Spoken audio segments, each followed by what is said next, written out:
Otome Domain es un eroge. Mejor dicho, es un hentai donde el protagonista, o sea nosotros, es un trapo y nos tenemos que relacionar con la peor calaña vista por la humanidad.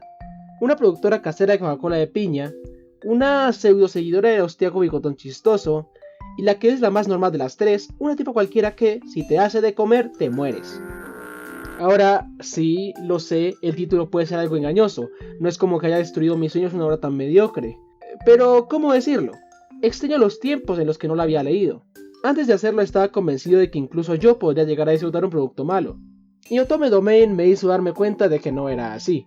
Un producto así de horrible solo funcionó para hacer una adaptación al hentai bastante regular también y arruinar mis esperanzas. Es la última novela visual que he jugado y han pasado meses desde la última vez que toqué otra novela visual. También iba a hacerle un video cuando la jugué, ni siquiera pude terminarla, pero borré el proyecto, así que se podría decir que esto es el reboot de algo que nunca existió. Lo bueno, que al final me hice macho y la terminé, muy para mi desgracia dándome cuenta de que seguía siendo igual de mala. Entonces, en este video, que ni siquiera es un análisis, voy a explicarles punto por punto por qué considero que Otome Domain destruyó mis sueños. Iba a poner la alerta de spoilers, pero siendo honesto no creo que nadie debería leer esta mierda nunca, así que... Miren, si la quieren leer la pueden buscar en Visual Novels para PC, ya me da igual, boludo. Así que podríamos empezar por tener algo de contexto, ¿no? Minato Asuka es un hombre. ¡Tremendo CDT! Importante esto porque la mayor parte de la trama gira en torno a ese puto concepto. Resulta que un día se le mueve la abuela, llega a esta pendeja llamada Kasari y le dice: oye, te puedo admitir en mi escuela donde soy directora. Y Minato acepta sin saber que era una escuela para mujeres, lo que lo obliga a convertirse en un hijo de puta trapo. Supongo que el chiste acá es que, siendo hombre, es más femenino que el elenco de personajes mujeres que nos rodea el juego. Uno pensaría, si Kasari es directora de una escuela para princesitas, porque eso es la escuela, pues lo mínimo es que sea una mujer seria y recatada, ¿no? Pues, ¿qué creen? Al parecer da risa que la pendeja tenga exactamente los mismos problemas mentales que las otras dos partes del elenco. Una pseudonazi llamada Hinata, a la que parece que le gusta mucho el Age of Empires,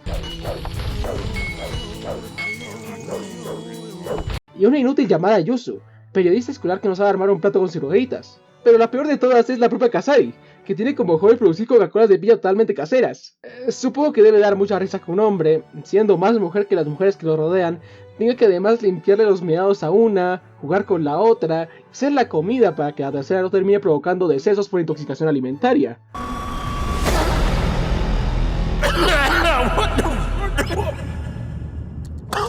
Llegado a cierto punto, él no puede convivir bien con sus compañeras de clase, porque desde que llegó no se ha clavado ni una, ya saben a qué me refiero.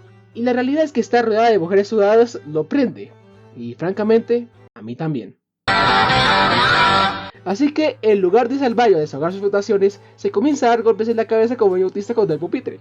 Después de eso, la Kasari, que no encuentra otra forma más apropiada de decirle que él le gusta, le ofrece hacerle un Slurp Traga Traga aspiradora de succión sónica RK800 con funciones de aspersión y recolección de líquidos. Si acepta, se mete en la ruta de Kasari. Si no, se le desbloquean otras dos rutas. Y no importa qué elecciones escoja el jugador, siempre quedarás o con la Nazi o con la Masterchef. Y las rutas, francamente, no son nada especial. No hay ningún momento así que recuerde con mucho cariño o haya quedado en mi memoria. Son historias fácilmente olvidables y los conflictos ni siquiera son tan especiales. El conflicto de Kasari, la meabotellas, es que su papá la quiere quitar del puesto de directora para que se enfoque en estudiar, porque está retonto y le va a remar en todo. El de Hinata, la pseudo directora del Führer, es que como le gustan mucho los jueguitos entonces, ella tiene que madurar y mostrar una faceta mucho más madura, pero que en realidad no es ella. Y el de Yuzu es que como es una impedida completa, que si te va a hacer un vaso con agua se le quema, entonces su madre intenta arreglarle un matrimonio para que así consiga casarse, argumentando que por no saber nada del hogar nunca encontrará marido. Y también en la serie está el tema de que Minato es su nombre, y pues en sus rutas solo Kasari y la chica de turno lo saben hasta el final de la misma, donde les cuentan a las otras dos. Si bien eso es importante en la ruta de Hinata, porque ella se mortifica en enamorarse de Minato pensando que es una mujer, en general no es más que un desahogo cómico, de miren, un hombre más femenino y aplicado que muchas mujeres. Y el argumento, si es que tiene un argumento, se limita a eso. Problemas sencillos y autoconclusivos, una comedia que francamente no me gusta y momentos bonitos que no son para tanto.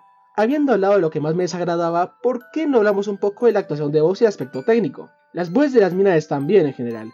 Los personajes tienen una actuación de voz decente, aunque no es que se pueda reclamar mucho de un producto vacío como este.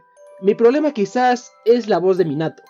Escúchenla y díganme que no les dan ganas de partirle la cara al trapo ese. お嬢様の女子力が低すぎるだけです。そんなこと僕に聞かれましても。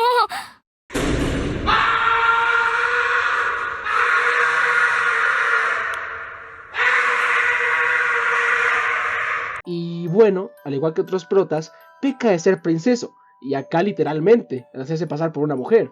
Hay unas 25 pistas musicales, más o menos. La música es genérica, sí, pero no es completamente desagradable al oído, hasta el momento en que comienza a escuchar las mismas tonadas una y otra vez. Son canciones que son tolerables si las escuchas una o dos veces, pero como es una novela visual, esta tiende a repetirse mucho, y créanme cuando les digo que se vuelven fastidiosas muy pronto. Sin embargo, hay una pista que sí me gusta y que sí aplaudo. Obviamente pertenece a las escenas hentai y se llama The Depths of Eyes, o Las Profundidades de los Ojos. No soy un experto en música, así que solo diré que se escucha bien y que tiene un tono interesante que acompaña bien las escenas picantes, que son lo único respetable que tiene esta obra. La paleta de colores es muy viva y los diseños no son para nada feos. También, y de nuevo con las escenas hentai, hay muchas.